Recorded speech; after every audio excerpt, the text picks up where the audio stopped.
भारतीय नौसेना का चीन पर प्रहार के लिए तैनात हुआ स्वदेशी विमान वाहक युद्धपोत विक्रांत समुद्र में फाइटर जेट के लिए एयरबेस का करेगा काम। जल्दी नौसेना में शामिल हो जाएगा विमान वाहक युद्धपोत विक्रांत और यह पहला स्वदेशी युद्धपोत पूरी तरह युद्ध के लिए तैयार हो गया है।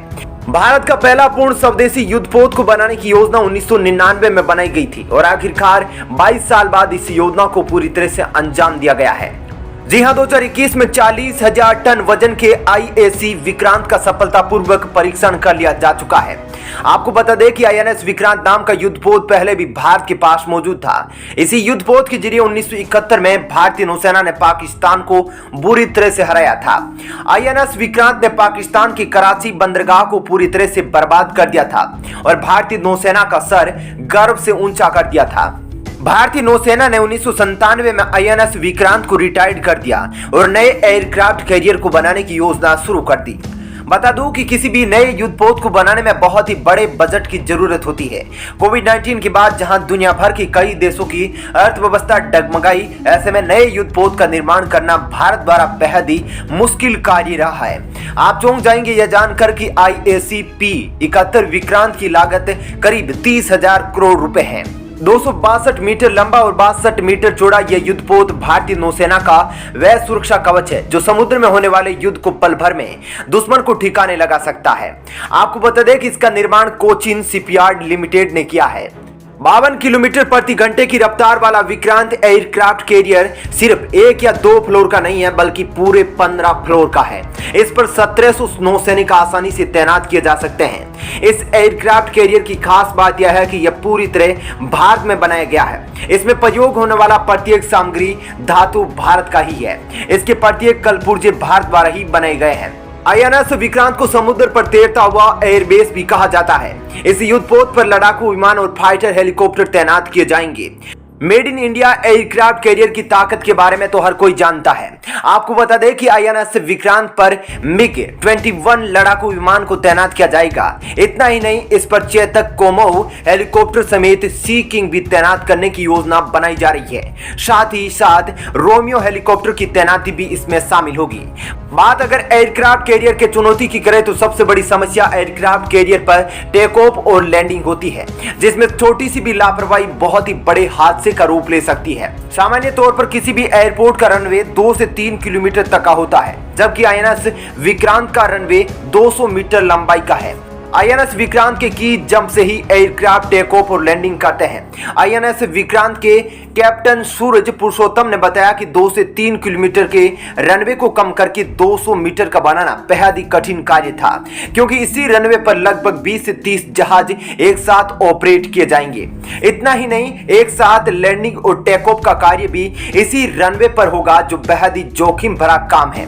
युद्धपोत को एक साथ कई नेवी अफसर द्वारा कंट्रोल किया जाता है, जिसमें विक्रांत के तापमान से लेकर बिजली उत्पादन का काम किया जाता है। INS विक्रांत को चलाने के लिए 4 गैस टरबाइन लगते हैं जो 90 मेगावाट ऊर्जा उत्पन्न करते हैं, जिसके द्वारा INS विक्रांत को समुद्र में चलाया जाता है।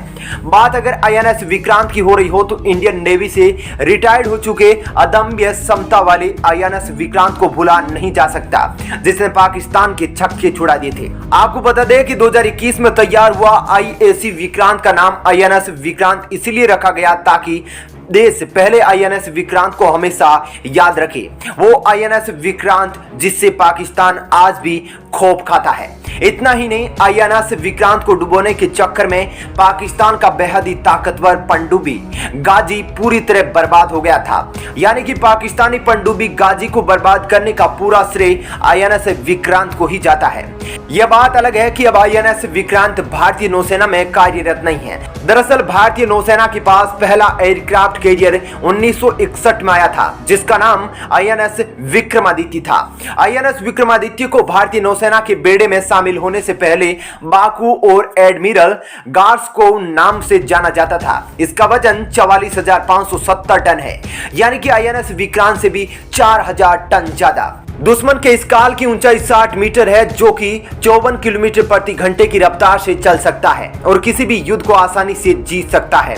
आईएनएस विक्रमादित्य की खास बात यह है कि यह 500 किलोमीटर के दायरे में आने वाली किसी भी प्रकार की मिसाइल, टॉर्पीडो या इलेक्ट्रॉनिक हमले को पलक झपकते ही मात दे सकता है। आपको बता दें कि इससे पहले भारत के विक्रांत और विराट एयरक्राफ्ट कैरियर विदेश से लाए गए थे। इसके अलावा विक्रमादित्य भी रशिया से लिया गया था। बता दें कि आईएनएस विक्रांत पर एयरक्राफ्ट के पार्किंग के लिए हैंगर बनाया गया है। इसी प्रकार के हैंगर एयरबेस पर भी बनाए जाते हैं। इस हैंगर पर लड़ाकू विमान की पार्किंग और मेंटेनेंस का कार्य किया जाएगा। हैंगर तक एयरक्राफ्ट को पहुंचाने के लिए आईएनएस विक्रांत पर बहुत ही बड़ी हाइड्रोलिक लिफ्ट बनाई गई है, क्योंकि फ्लाइट ऑपरेशन के बाद इसी लिफ्ट के जरिए हैंगर पर आते हैं, जिसमें MiG-29K और हेलीकॉप्टरों की सर्विस और मेंटेनेंस का कार्य किया जाता है। दरअसल किसी भी एयरक्राफ्ट और हेलीकॉप्टर का समय समय पर देखभाल करना बेहद ही जरूरी होता है, इसीलिए हैंगर में पूरे एयरक्राफ्ट के सर्विस और देखभाल का कार्य किया जाता है। बता दें कि आईएनएस विक्रांत पर MiG-29 तेजस फाइटर जेट के अलावा रोमियो चेतक जैसे लड़ाकू हेलीकॉप्टरों को कंट्रोल करने के लिए फ्लाइको यानी कि फ्लाइट कंट्रोल डेक होता है। माना जाए तो यह जहाज का सबसे अहम हिस्सा होता है। फ्लाइको में ही हेलीकॉप्टर और एयरक्राफ्ट के टेक ऑफ और लैंडिंग का कार्य देखा जाता है। इतना ही नहीं, एयरक्राफ्ट के बैंकर ग्रुप के दूसरे शिप के हेलीकॉप्टरों को भी यहीं पर नियंत्रण किया जाता है। इसके अलावा फ्लाइंग ऑपरेशन को भी यहीं से अंजाम दिया जाता है।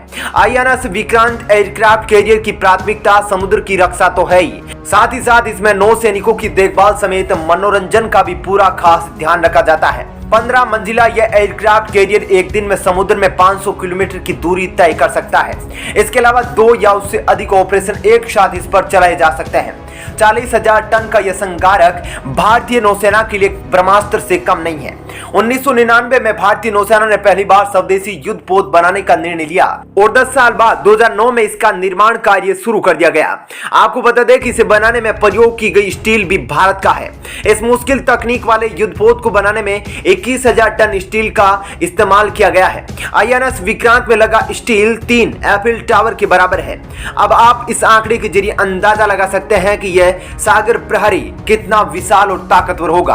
हालांकि अभी भारत के पास केवल एक एयरक्राफ्ट कैरियर है। रूस से खरीदा गया इस एयरक्राफ्ट कैरियर का नाम विक्रमादित्य है।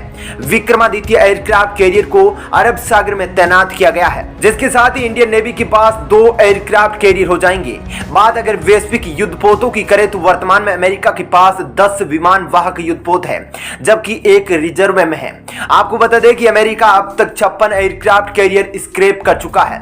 वैसे तो जापान के पास 20 एयरक्राफ्ट कैरियर थे, जिसमें से 18 एयरक्राफ्ट कैरियर को लड़ाई में अमेरिका बर्बाद कर चुका है। बाकी 2 एयरक्राफ्ट कैरियर को जापान ने 1946 में स्क्रैप कर दिया था। दरअसल विमान वाहक युद्धपोत समंदर में चलते फिरते एयरबेज होते हैं, जिस पर विमान उतर सकते हैं और उड़ान भर सकते हैं। गौरतलब है कि बहुत ही जल्द भारतीय नौसेना के पास महानतम युद्धपोत आईएनएस विक्रांत शामिल हो जाएगा, जिसके साथ ही भारतीय नौसेना की ताकत और भी ज्यादा बढ़ जाएगी। तो दोस्तों, इस वीडियो में इतना ही, लेकिन वीडियो को लाइक जरूर करें और देखते रहिए प्लेनेट 4।